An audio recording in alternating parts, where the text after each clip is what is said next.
अस्सलाम वालेकुम स्टूडेंट्स। आज के इस लेक्चर में हम एक्सरसाइज 1.3 के क्वेश्चंस को डिस्कस करेंगे। और ये जो प्रॉब्लम्स हैं ये स्टेटमेंट हैं। ठीक है, इनको ज़रा थोड़े से ये ट्रिकी होते हैं और थोड़े से कंसेप्चुअल होते हैं, तो इनको ज़रा आपने सिर्फ पहले अंडरस्टैंड करना है, फिर ऑटोमेटिकली इनकी आपको अंडरस्टैंडिंग होना शुरू हो जाएगी। पहले देखें कि जो यहाँ पे स्टेटमेंट्स लिखी हैं पहले उनका मफहूम जो है, उनके मीनिंग्स को पहले देखते हैं, फिर हम साथ ही इन चीज़ों को एड्रेस कर लेंगे। तो इसको करने से पहले स्टूडेंट्स कुछ वर्ड्स हैं उनको ज़रा हमें पता होना चाहिए कि अगर उनका हमें आइडिया होगा तो हमारे लिए ये क्वेश्चन करना आसान हो जाएगा। तो पहला मैं एक दफ़ा क्वेश्चन पढ़ता हूँ। लिखा हुआ है the sum of three consecutive integers is 42, find the three integers.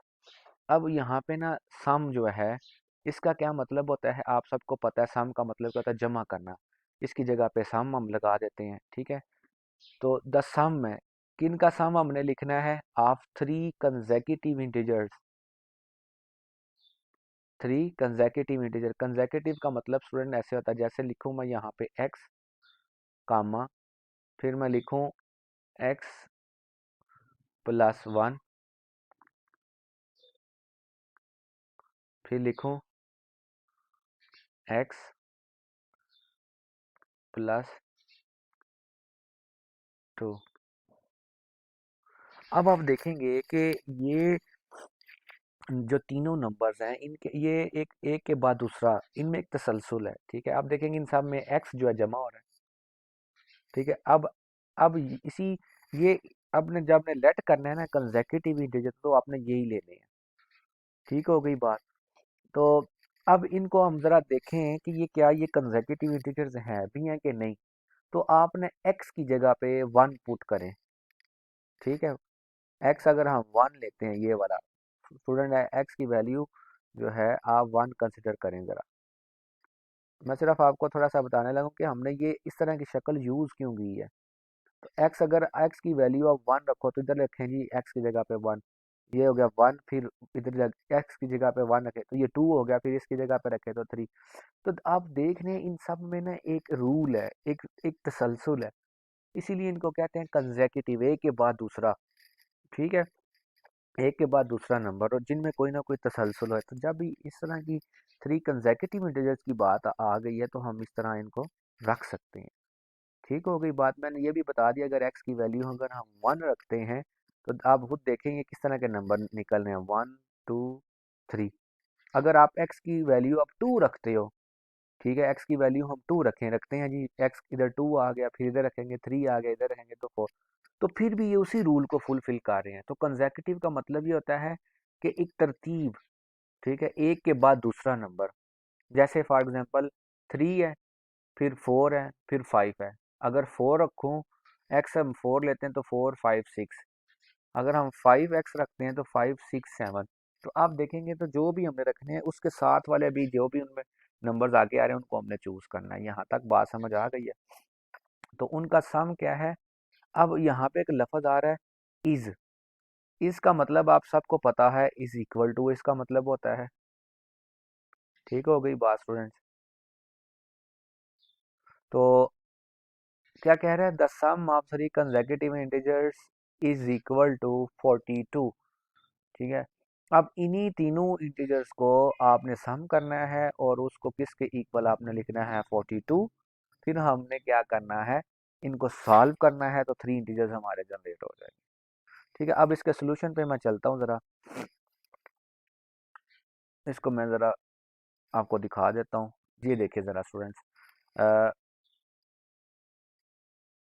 Late करेंगे हम student x, x plus one, x plus two are the three consecutive integers.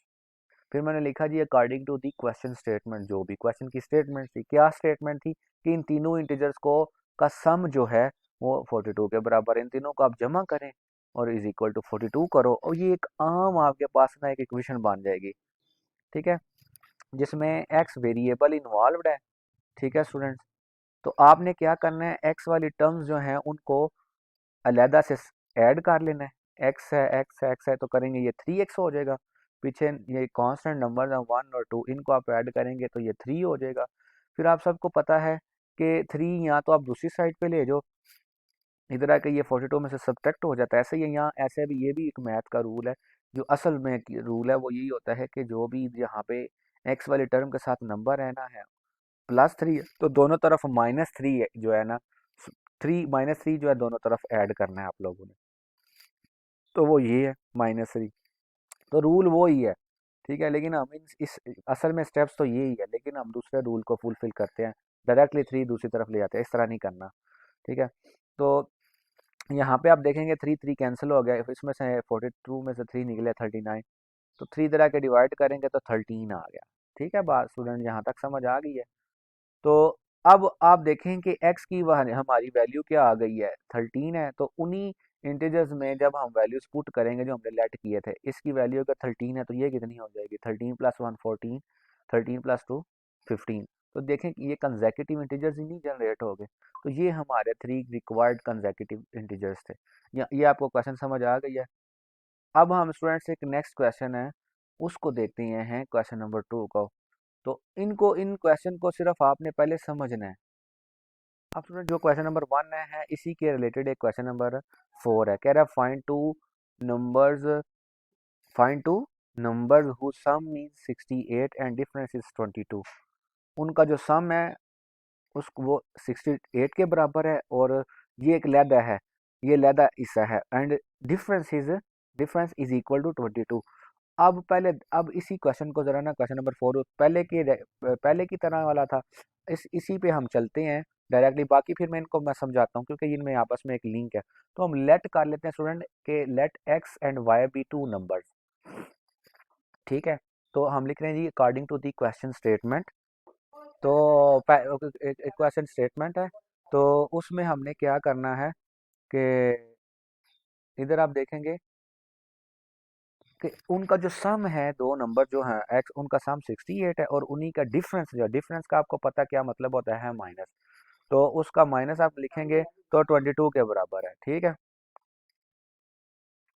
तो आपने क्या करना है, इसी स्टेटमेंट को मैं जरा पढ़ देता हूँ, आपको अंडरस्टैंडिंग हो जाए। Find two number who sum is, वो जो दो नंबर है हम लेट कर लेंगे एक्स और 4। जब भी ये फाइंड की बात आए या व्हाट की बात आए, तो हमने ना ये लेट करनी होती हैं चीज़ें, ठीक है, खुद से।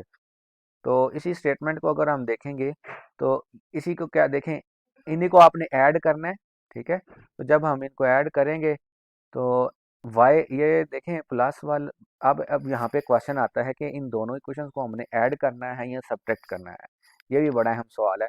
देखें स्टूडेंट, जब तो इनके साइन अपोजिट आ गए हैं, ठीक है, और ये यहाँ एक्स वाली टर्म या वाई वाली टर्म आपस में सेम है, और इनके जो साइन है अपोजिट है, तो फिर हम इनको ऐड करेंगे, सिंपल सी बात है।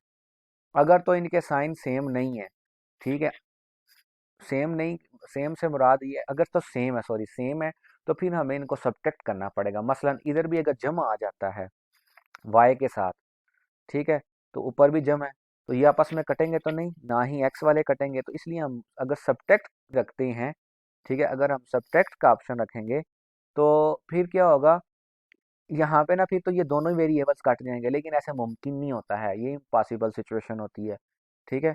तो वैसे मैं आपको बात शेयर कर रहा हूँ, अगर नीचे अगर फॉर एग्जांपल इधर एक्स की जगह पे यही जूम कर लो 2x है, फिर हम जरा आगे बात करते हैं।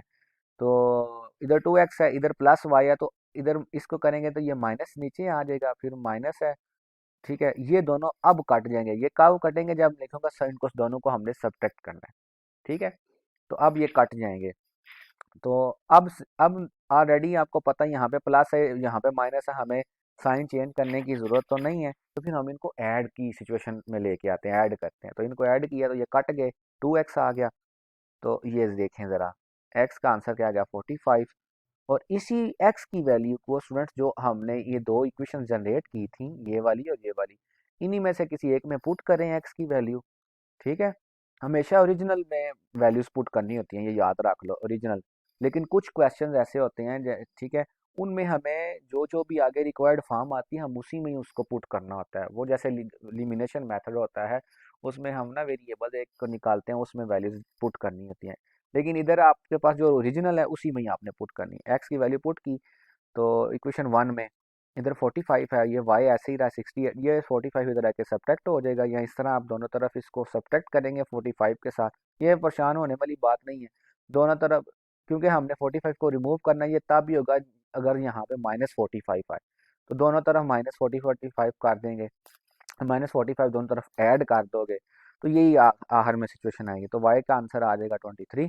तो ये हमारे वो रिक्वायर्ड दो नंबर है। ठीक है स्टूडेंट, बाकी जो क्वेश्चन है वो वन बाय वन मैं नेक्स्ट लेक्चर में अपलोड करता जाऊंगा। ठीक है।